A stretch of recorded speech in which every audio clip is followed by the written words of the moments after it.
Hello, this is Matt on the Moon Lambo channel, and XRP holders are fighting back. This is fantastic. I absolutely love this. There's a suit filed by XRP holders against the acting SEC chairman, as well as against the United States Securities and Exchange Commission. This was filed today, January 1st, 2021, although by the time I get this uploaded, I'm sure it's going to be after midnight. So it'll technically be January 2nd when I post this video, but that doesn't matter. This is fascinating, and in reading through this, like so much of the stuff that was covered in this, I've been talking about on my channel because I do get into a bit of the nitty gritty when it comes to some of the rationale for why XRP could in no way, shape, or form ever reasonably be perceived as a security. And so there are actually at least a couple documents filed here, including this first one, which is basically a statement of facts you can see on the screen there. And then there's another one where it really gets into a lot of the specifics. And so I actually read everything. And so the second document was 68 pages. And I wrote down on a sheet of paper here the sections of it that I want to run through. So I'll tell you what. If you want to just go ahead and pause this video, maybe pop some popcorn, kick back, kick your feet back up on the desk, wiggle your toesy woesies, and just throw back some popcorn. It's gonna be a hot jam here on the Moon Lambo channel. Now, I do want to be clear that I don't have a financial background of any kind. I'm not offering financial advice, and so you should not buy or sell anything because of anything that I say or write. I also do not have anything even close to a law background. Period. Just want to be clear on that. I'll be happy to share my opinions, but I run this channel as an enthusiast. It's purely a hobby type thing, and I don't want anyone to think that I'm someone or something that I'm not. So I always mention that in every single video. I know it's probably annoying for those of you that keep listening to me, but it is the right thing to do, so I'm going to keep doing it. And so this was filed by John Deaton. Here's his Twitter profile, and he describes himself as Bitcoin crypto lawyer entrepreneur. And I'll tell you what, if you want to send some love and you're interested in following additional people that are pro XRP on Twitter, go ahead and if you want to, if you feel so inclined, to give them a follow and let them know Moon Lambo sent you. And so he shared this this document here. Which was, again, filed January 1st, and he then wrote, I'm tired, this is on Twitter now, I'm tired of our governmental officials not giving an S word about the damage they do to people's lives and livelihood. Time to fight back. Welcome to 2021. Somebody named XRP Dave, in response to this all, wrote, maybe I would have asked for damages caused by the SEC, to which John responded, I will be when I file a class action lawsuit. I can't immediately sue the SEC. They get 6 months notice. Must send a claim and give the SEC 6 months notice. Until then, I filed a writ of mandamus. I don't know if I'm saying that right. I'm not a law guy. I don't know. I'm probably making a fool of myself. I don't care. I got a silly ass channel named Moon Lambo. You don't care. All right. Anyway, to force the SEC to amend the claims to not include today's XRP. So let's go ahead and jump in here. I can't cover the whole thing. It's fantastic. If you were as interested in the stuff as me, read the whole thing. It's fantastic. But I did, again, highlight some of these sections that were most interesting to me. And I got a little list here on a sheet of paper here. And I wanted to start with point number 25 here. Check this out. The SEC seems to take issue as significant that Ripple understood that XRP purchasers routinely resold XRP to other investors in the United States and other countries. See SEC complaint P15 para 88. This issue of secondary market resales of digital assets was also publicly mentioned by Clayton on business channels such as CNBC.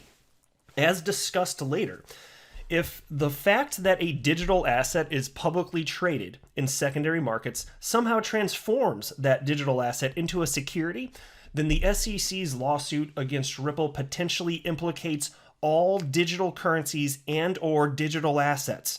Quite frankly, it is an absurd position for the SEC to take. As Chairman Grunfest claimed, filing and enforcement action declaring all XRP a security 7 years after the fact calls into question the SEC's exercise of its discretion and violates principles of fundamental fairness. Is this an attack on all cryptocurrencies only disguised in an enforcement action against the third largest crypto?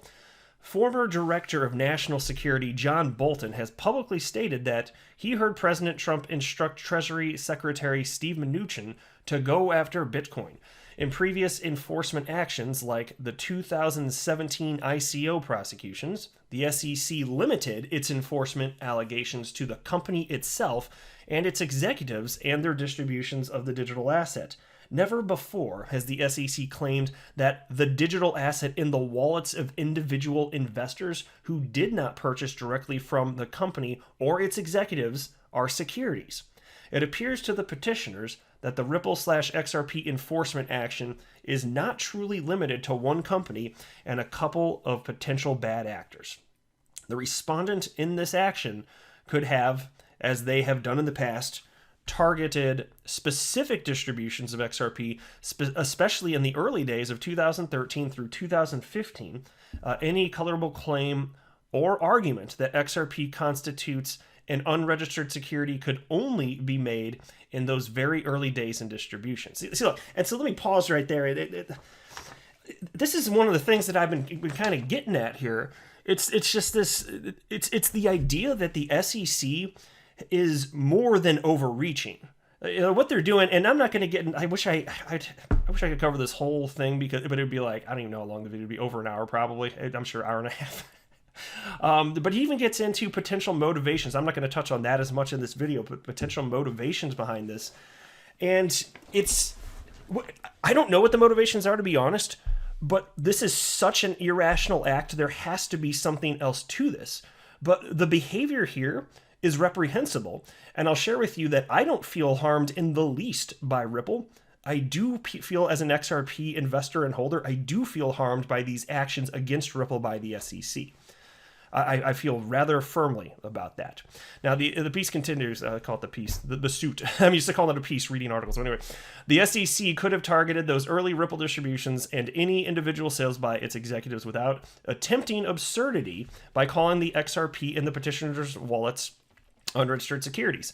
As discussed later, it is an attempt at futility to argue that today's XRP is a security. It's not just legally wrong and intellectually dishonest, but it is absurd to call the XRP held by thousands of innocent investors who have absolutely no connection to Ripple or its executives securities. Not 7+ years after the digital asset XRP has been publicly traded on more than 200 exchanges worldwide, many XRP holders, including some of the named petitioners, have never even heard of Ripple, Garlinghouse, or Larson.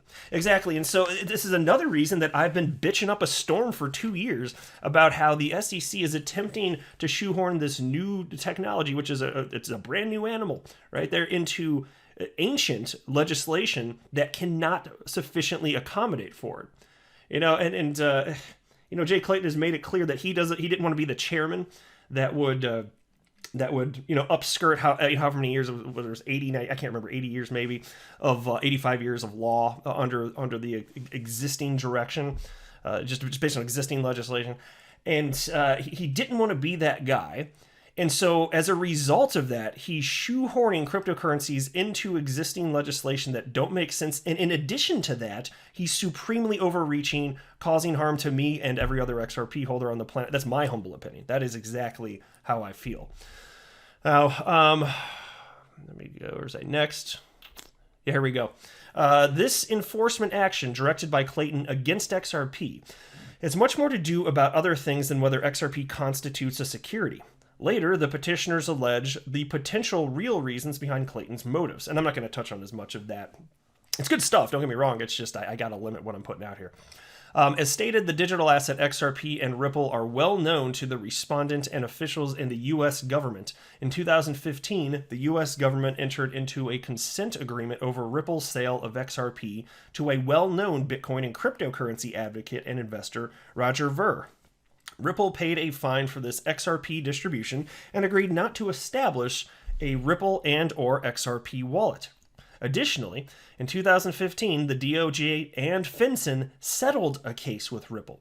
The DOJ and FinCEN classified and/or determined that XRP was a virtual currency and that Ripple is a money transmitter of XRP. Emphasis added.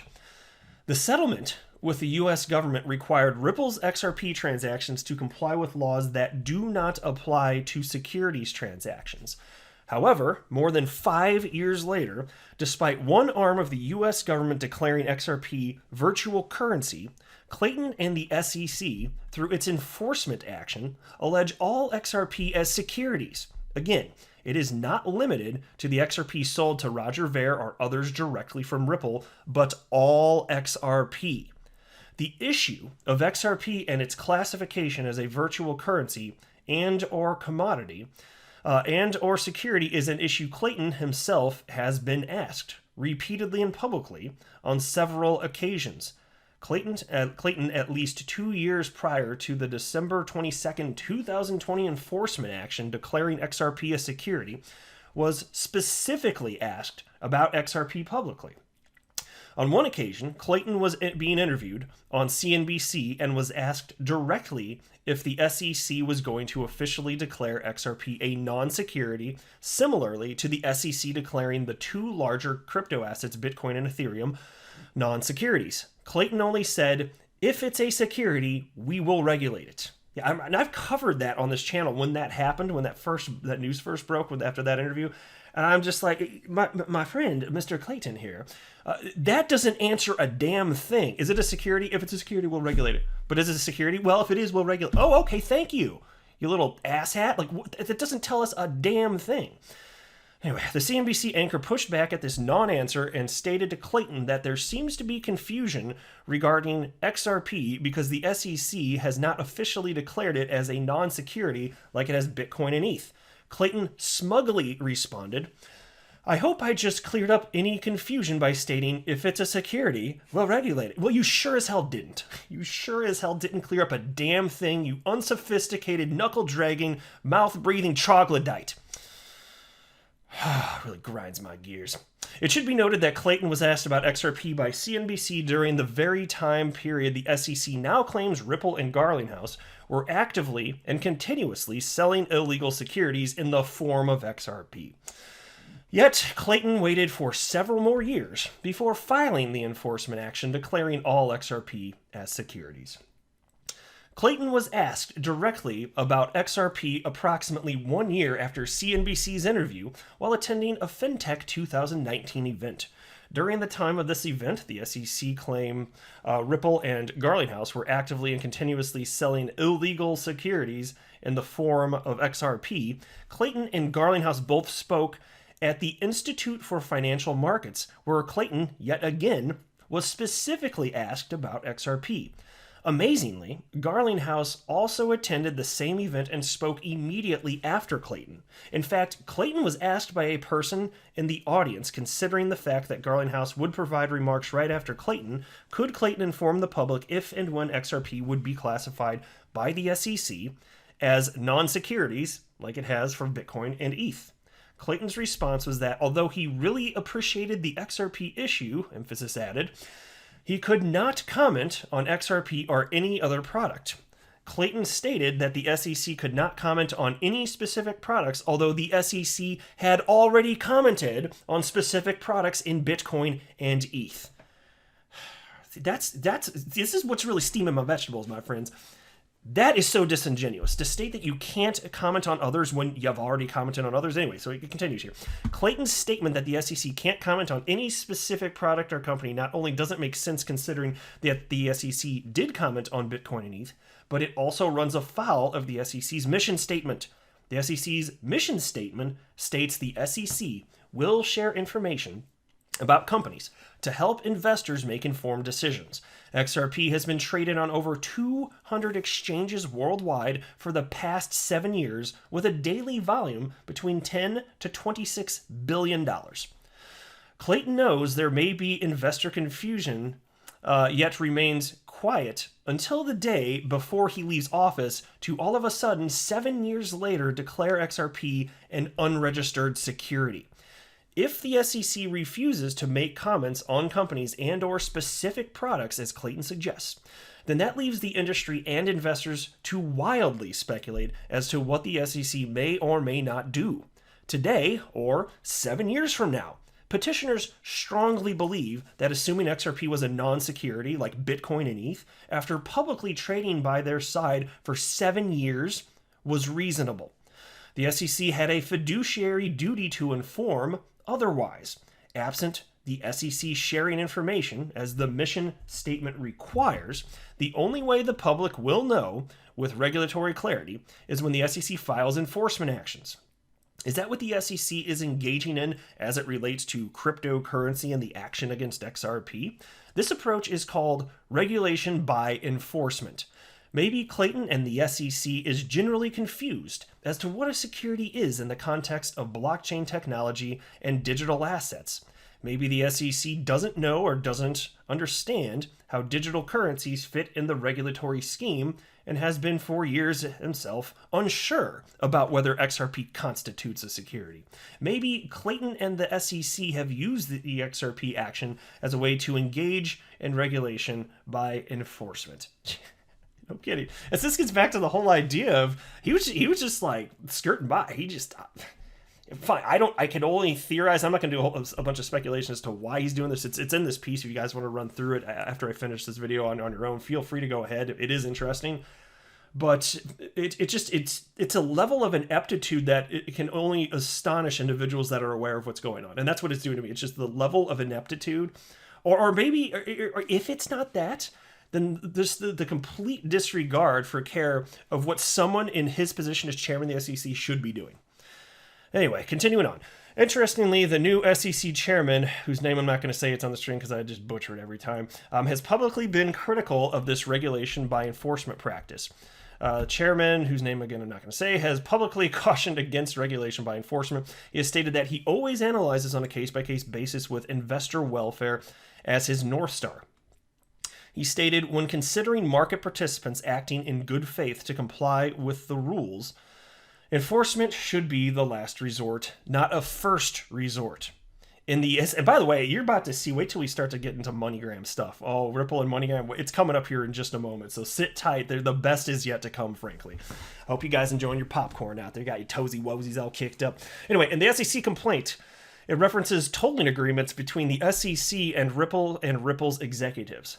These agreements toll the statute of limitations from conduct and or sales of XRP from as early as 2014. In other words, the SEC and Clayton have been aware of the XRP lack of regulatory clarity issue for many years, yet they allowed thousands of innocent investors, including the petitioners, and all others similarly situated with absolutely no connection to Ripple or its two executives, to continue to purchase and or acquire XRP in thousands of accounts throughout the United States.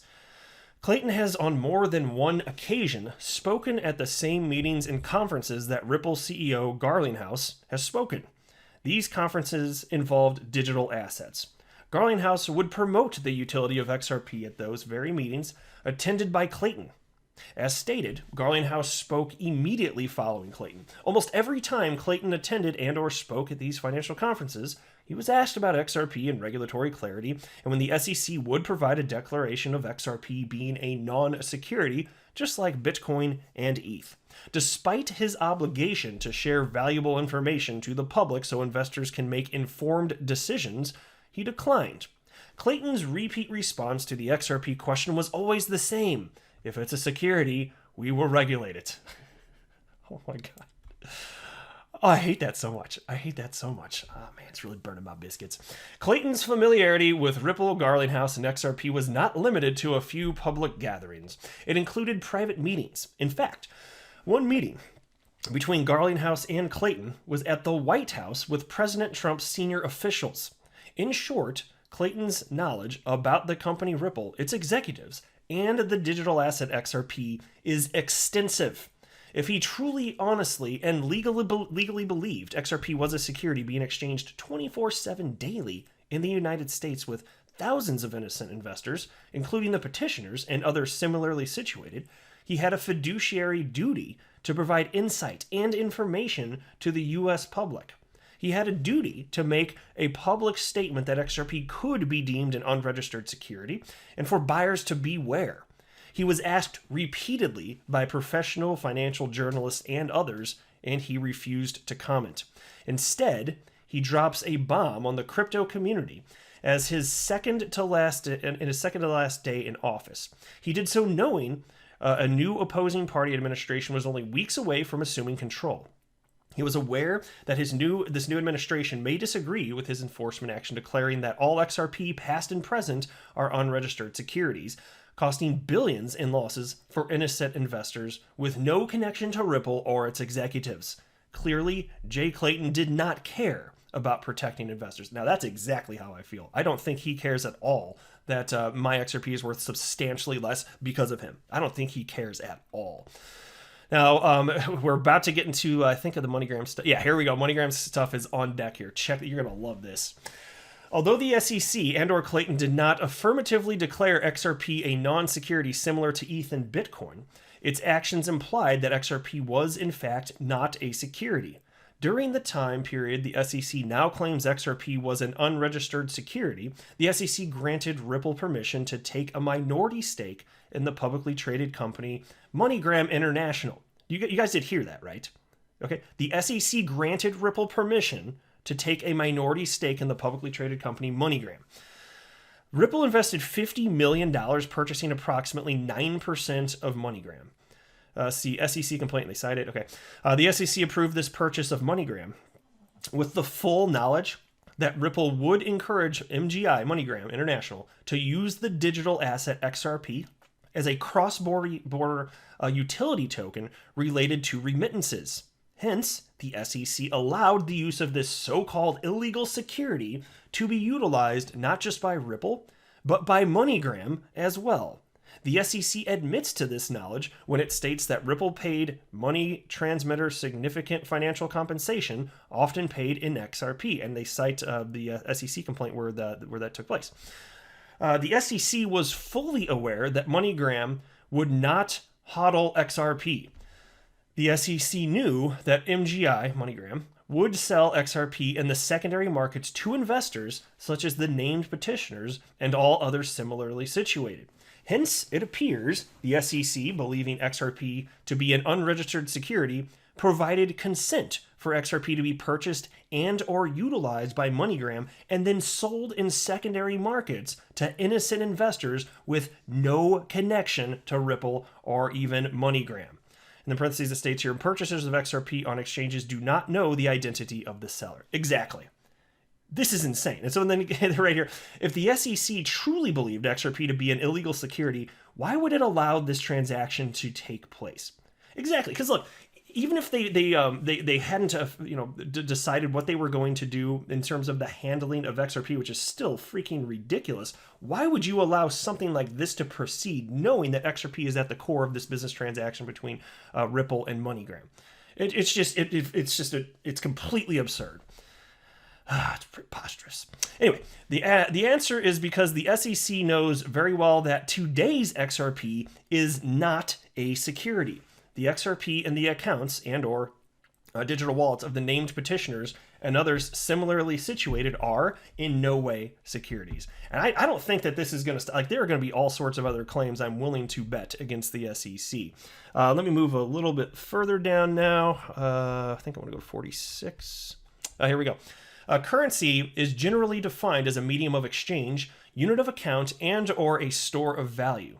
In U.S. v. Harmon, C.J. Barrell A. Howell wrote that money or currency commonly means a medium of exchange, method of payment, or a store of value. He found that Bitcoin is these things. Clayton has publicly agreed that Bitcoin is a store of value and, thus, not a security.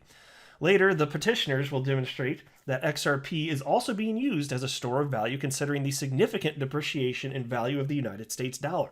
Furthermore, XRP holders can stake their XRP and generate far greater yield than maintaining their wealth in a currency being debased by the printing of trillions of United States dollars and a Federal Reserve targeting north of 2% inflation. And that's another point that I brought up.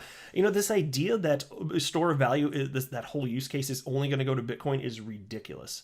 If you're seeking to diversify in the crypto asset class and you know that businesses must use XRP to conduct their business models, might you think that has staying power? Might you park it there if you're concerned about the debasement of the United States dollar? And so that's where store of value comes in. And I think any cryptocurrency that offers true utility and solves a problem will end up having, in addition to whatever problem they're solving, there will be the additional use case of store of value. I've been making that point forever. So nailing, they're absolutely, this attorney here, nailing it. Anyway, XRP holders can use their XRP as collateral for fiat and or cryptocurrency loans. Excuse me. Clayton's analysis that Bitcoin is not a security because it acts as a store of value equally applies to XRP, ETH, and other cryptocurrencies. This use case alone makes XRP a non-security. All right. Oh, wait, I didn't want to proceed. Okay, XRP is the third largest virtual currency with billions of dollars trading every day. XRP trades on exchanges in line with the two largest cryptocurrencies, Bitcoin and ETH. The SEC has deemed Bitcoin and ETH as non-securities. XRP, according to Ripple, is used as a currency by as many as 150 third-party consumers and commercial applications. This use case alone makes XRP a non-security. Now let me jump down. I got to go to 55. Here we go. SBI, a Japanese corporation, has an esports team and pays its players in the digital asset XRP. In this instance, XRP is utilized as payroll currency. This use case alone makes XRP a non-security. Now I jumped down to 57. I'm just looking at my notes here. The SEC in 2017 brought ICO, which is initial coin offering, cases against several companies, alleging that the digital token that was being offered constituted an unregistered security. Two of these cases involved the EOS and KEN tokens. These companies raised capital by offering ICOs. These tokens were promised by the promoter who received money for that promise, as will be discussed later. This ICO scenario fits squarely in the four-factor Howey test of what constitutes a security. Because these ICOs constituted securities, the SEC shut it down. Ripple and XRP, however, were left alone by the SEC during these high-profile ICO prosecutions. In fact, Garlinghouse spoke out against these tokens. In 2017, XRP had been openly traded for 4 years. The SEC leaving XRP alone during this period of aggressive prosecution of ICOs implicitly gave further confidence to investors that the third largest cryptocurrency was safe from being called a security, similar to Bitcoin and ETH. Exactly, and so that's another point that I've made. And after how much time passed, all this inaction, it just seems absurd that the XRP would ever go after Ripple for selling XRP as an unregistered security. But they went after these ICOs from 2017 first? This is another point that I brought up. I'm so glad that this lawyer included all of this stuff in here. It's very thorough. It's very impressive. Where did I sleep? Oh, here we go. XRP may prove to be a terrible investment when compared to Bitcoin or even ETH, but the market gets to decide the winners and the losers in the digital currency revolution, not the government. Bravo. Bravo. 59. Let's see here. Unlike XRP, actual stock in Ripple, the company, can be purchased by accredited investors through business entities like Link2. When you purchase stock in Ripple, you do not receive XRP, but traditional stock certificates in the company. And that's the thing that I pointed out. Even though Ripple today is not a publicly traded company, if you're an accredited investor, you absolutely can hop on secondary markets and own Ripple, the company, but you don't get XRP. Freaking bunch of idiot sticks running the SEC. Like, this is ridiculous. All right, where's I did want to cover 60. Okay. The SEC runs a node on the XRP ledger along with thousands of other individuals, companies, and or entities. And even if Ripple ceased to operate as a company, the XRP ledger continues along with XRP. So think about that. The SEC's running a node on the XRP ledger. I've talked about this as well. And they didn't ask Ripple's permission because they don't have to, because the XRP ledger is decentralized. And XRP, the cryptocurrency, is just the native crypto asset on the XRP ledger. So if it's a security, how the hell was the SEC able to do this without even asking Ripple if it's okay? Duh. All right, next, down to 63. Here we go. Since at least 2015, Ripple has focused XRP to be used by banks to replace SWIFT in the international payments and remittances arena. Many significant authorities, including the European Central Bank and the Russian Central Bank, among others, have stated that digital currencies will eventually replace SWIFT. XRP has been used to make international payments and transfers without intermediaries. This use case alone makes XRP a non-security. Indeed it does. All right, down to 69. Here we go. Okay, the OCC, what's that? The Office of the Comptroller of the Currency. In April 2020, issued a notice to banks in the U.S. that they could custody crypto assets. Clayton issues a letter that says the SEC agrees with the OCC that U.S. banks can now custody cryptocurrency. XRP is the third largest crypto asset. Clayton did not state that he agreed with the OCC with the exception that banks can't custody XRP because they are unregistered securities. He never provided a statement that XRP or other crypto could later be determined a security. Instead, it appeared that the SEC was in full agreement that banks could custody crypto. He certainly didn't say, but be aware that 8 months later, on my way out the door, I intend to declare the third largest crypto asset in the world to be an unregistered security. No mention of XRP whatsoever. It is 100% reasonable to assume that if the SEC agrees that U.S. banks can custody crypto assets, it would include the third largest crypto asset. Freaking knocking it out of the park here. I want to jump way down. I gotta give me just 1 second. Scroll down to 142. Scrolling on down. This is my scroll song. Hope you like it. Almost there. Skip-a-doo bop. Almost there. There we go. 142. All right. The petitioners in this action, as well as the undersigned counsel, are not bringing this action to defend Ripple, Garlinghouse, or Larson.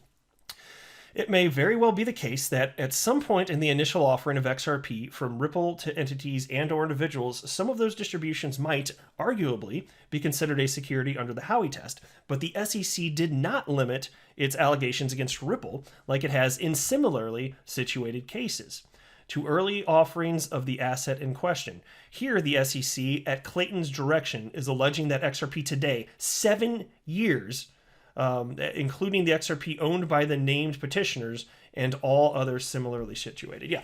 And so that's why I said, like, it could very well be the case that Ripple ends up paying some sort of fine. And if so, okay, got it, fine.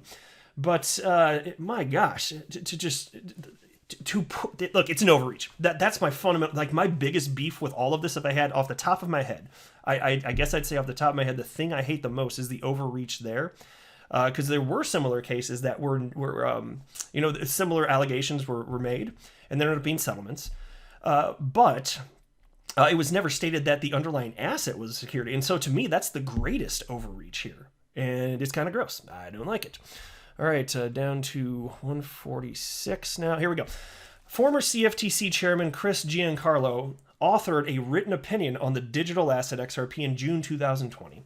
6 months before the filing of the SEC's enforcement action. Chairman Giancarlo is also head of the Digital Dollar Project for the U.S. government.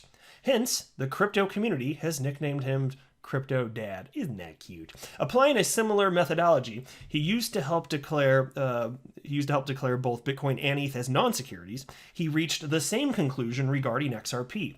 According to Chairman Giancarlo, XRP fails the Howey test and is not a security. And so look, there's all sorts of current and, well, they're going to be quiet about it now, but certainly former SEC employees that have already publicly stated, no, of course XRP is not a security. I've been highlighting that on this channel. There's all sorts of, this is an insane viewpoint in my humble opinion, which is how Moon Lambo says opinion because he's a silly little bitch. All right, down to 160. Here we go. I'm getting towards the end here. Thanks for hanging through the video, especially to this point. I know this is a longer one. Look, when I start recording videos, I never know how long they're going to go, but they go however long they need to. And for something as important as this, I'm just like, hey, if it's a long video, it's a long video, you know. 160. All right. If holders of XRP maintain their XRP on an exchange such as Coinbase and almost all others, XRP holders, like the petitioners, can convert XRP into ETH, Bitcoin, Litecoin, BTH, or many other crypto assets. This factor alone takes XRP out of the classification of a security under Howey. In Howey and its progeny, investors didn't have possession and control of the oranges or the beavers to sell. So, of course, they're citing the case. So without context, that might sound weird, but I'm just going to go through it. Continues. And they certainly couldn't convert the oranges to apples. The SEC's overbroad claim that XRP is a security today would be laughable if it hadn't caused catastrophic economic loss to the innocent investors the SEC is supposed to protect. And here, man. All right, 165. The SEC's claim that today's XRP constitutes a security under Howey, then all other alternative coins that comprise the cryptocurrency market are securities. This includes ETH, which the SEC stated is a non-security. a ruling that the XRP that sits in people's accounts that have absolutely no connection to Ripple are illegal securities is a death blow not just to XRP, but to all non-Bitcoin designated crypto. Actually, if the court stretched the Howey test as far as Clayton has suggested in statements regarding securities, there are even scenarios where the SEC could argue that specific Bitcoin distributions constitute a security. Maybe that is the motive behind the ridiculous claim that the XRP in the petitioner's accounts are securities. The motive behind filing the enforcement action against XRP is not the protection of investors or the fair application of federal securities laws. Clayton's motives, however, will be demonstrated later herein, and I'm not going to get into most of that here. It's mentioned there, but almost towards the end, or getting to certainly towards the end. Where's 167? I passed it, didn't I? Sorry, 1 sec here. Check this out. And I love this. Is another thing. I brought up like pretty much all these points over a span of time over the last 2 years that I've been running this Moon Lambo channel here. I've made these points, almost all of them, right? If you've been following me that long and you listen with any amount of regularity, you've probably heard me say most of this stuff here. And it's just so nice to see that there is a legal claim filed against the SEC, putting all of what I see to just be purely logical points, putting it to test, Anyway, here we go. For example, if today's XRP is a security, so is Ethereum. ETH was created by Vitalik Buterin, and 12 million ETH was created for 6 founders and the development of the Ethereum Foundation. 60 million ETH were pre-mined for participants to buy. The Ethereum Foundation was founded in 2014. In 2017, when ETH was near all-time highs in value, Vitalik persuaded the foundation to sell 70,000 ETH, totaling approximately $100 million for the foundation. Yeah, and then of course the price crashed afterwards. Anyway, the Ethereum Foundation has helped ETH grow. Without the Ethereum Foundation, ETH would be less successful. It was gifted ETH, and it used it in order to fund ventures to help promote itself and ETH. Prominent crypto investor Mike Novogratz purchased 500,000 ETH, and Vitalik commented that the foundation may not have survived were it not for that single purchase. Mike Novogratz speculated that ETH would increase in value. He has confirmed that, at times, he has sold some of his ETH for profit. On at least one occasion, Vitalik was able to get the major exchanges to stop trading ETH. The Ethereum Foundation's early sales of ETH and Vitalik's actions in those early days are not shining examples of decentralization. But the ETH that exists today, like XRP, sitting in thousands of retail investors' accounts and wallets, cannot be compared to the distributions of ETH that were made many years ago at its inception and infant stage. The point is not to take shots at ETH, but only to point out that the SEC's claims against XRP would have to apply equally to ETH and every other altcoin in the cryptocurrency market. Yet the SEC has previously declared ETH to be a non-security. Chairman Giancarlo has declared ETH to be a commodity. Once again, likewise, Chairman Giancarlo has publicly stated that XRP is not a security. So there you go. That's all I'm going to cover from the document. There is plenty more, but this video is going to be one of my longest ever, actually. So I don't want to get too nuts with this, but I just want to let you know, like, especially if you're a person that's scared out there, rightfully so. Like, this is not fun for me either as an XRP holder. I get it. And the SEC has increased the risk of holding XRP. But I just want you to know there are people out there fighting for XRP holders and the long-term viability of XRP from a legal perspective, and they deserve to be applauded, in my humble opinion, which is what I'm doing here by highlighting this and sharing this information. And so I hope that you can just see, like, even if you're like, I'm not a law professional, okay? I know I keep saying that, but if you have half a brain, you can see the way the logic follows for these arguments, right?